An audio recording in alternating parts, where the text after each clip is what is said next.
Hey everyone, welcome back. And I'm out here in the RV working on this thing. I'm taking it in 2 weeks to Orlando Hamcation, February 10th, 11th, pulling out the 12th.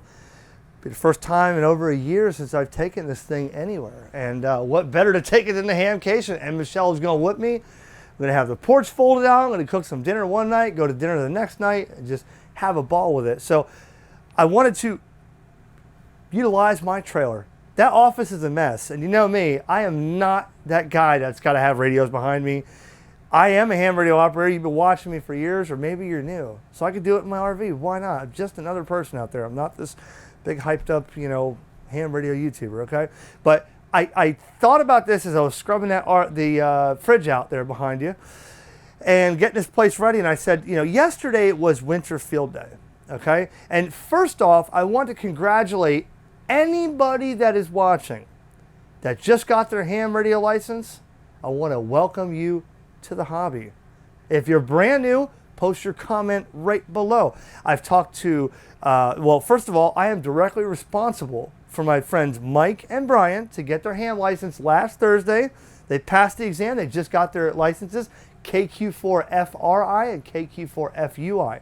Then there was a KQ4FRM in Tampa on the SARnet. I didn't get to make contact with him. He couldn't hear me for some reason. But there's a lot of new people getting ham radio licenses. So everybody right now watching, and the AC just kicked off, that's why it's quiet. Everybody watching, congratulations if you just got your ham license. Welcome to the hobby. I'd love to have you. That's the whole reason I am here, okay?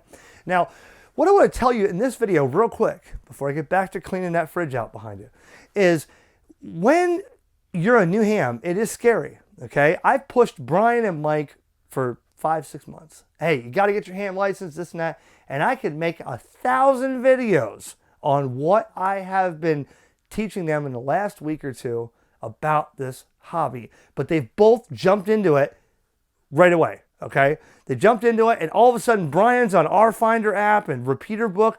He's driving down 95 in the Turnpike with his handheld, and he's like, wow, there's a 146.995 repeater, and he's punching in the tone and the offset. Hey, hit me up on this one, and we're hitting repeaters down at, 3 months ago, he had no interest in that, and there he goes, jumping into it. So I gave him my Shark 2-meter 5/8 wave antenna, mag mount for his vehicle. I put an adapter on there. I said, here you go. Now you just extended your range. His eyes lit up. Whoa, cool. I got more range now. I was his first contact. And I introduced him on a repeater, and everybody got on there and started welcoming him. And he understood then why we do this, because the person watching, you know who you are. I'm not going to mention your name, sir. Ham radio is a bunch of geeks. Ham radio is not fun. Ham radio is dead. Well, here you go, because people are still getting their ham radio license. Then Mike was with Brian when he got his ham radio license. Mike got his license, KQ4FUI, and I was his first contact yesterday, and he wanted to go to Winter Field Day at Round Island Park on A1A in Vero. And I took him there. He's had his license 3 days, never made a contact, but I welcomed him into the hobby. Rule number one, in this video, if you have somebody that you've been encouraging to get into ham radio, and you've pushed them and they got it, the next best thing you can do is be, hey man, let's go to this little event down here. You can check out all kinds of radios. You can meet some people. And let me tell you, Mike was in Geekville. He was like, dude, this is awesome.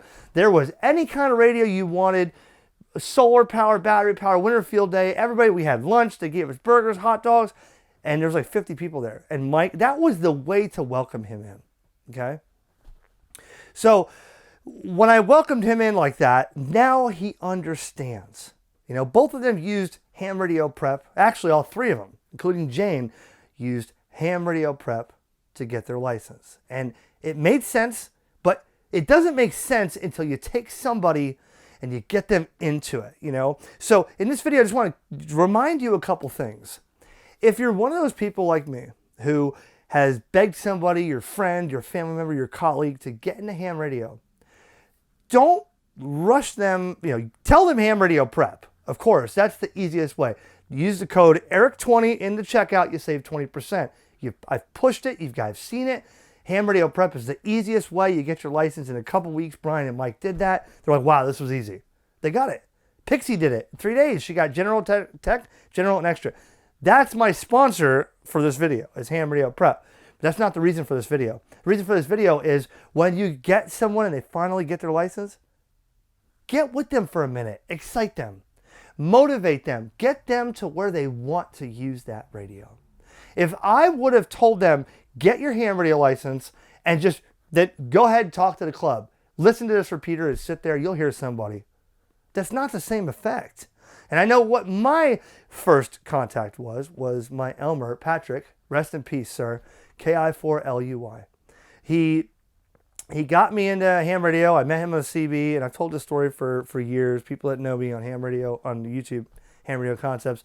And he passed away last year, about a year ago now, and I miss him terribly. But he said, Eric, you took this and you went way beyond what I've ever done. And he so much loved the videos I did to help people get in the hobby. Now, he couldn't do it physically or with the time he had, but he got me into it. So what he told me, Eric, I planted the seed, you turned it into a tree, it grew, and here you go dropping fruit, and the next ones are going to grow.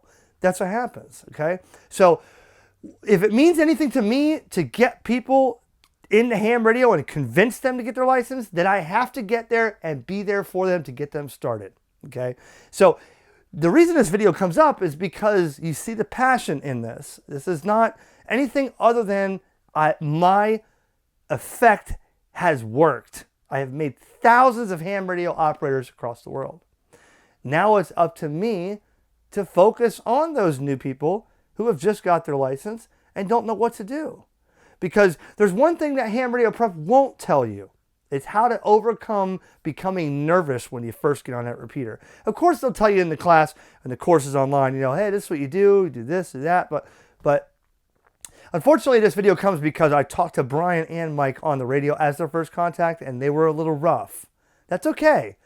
But what I want to show you in the next video is about making your first contacts and what you could do to convince your new people or show them, because I purposely make it a purpose to get on there and just fly right off the seat of my pants. Yo, Brian, what's going on, bro?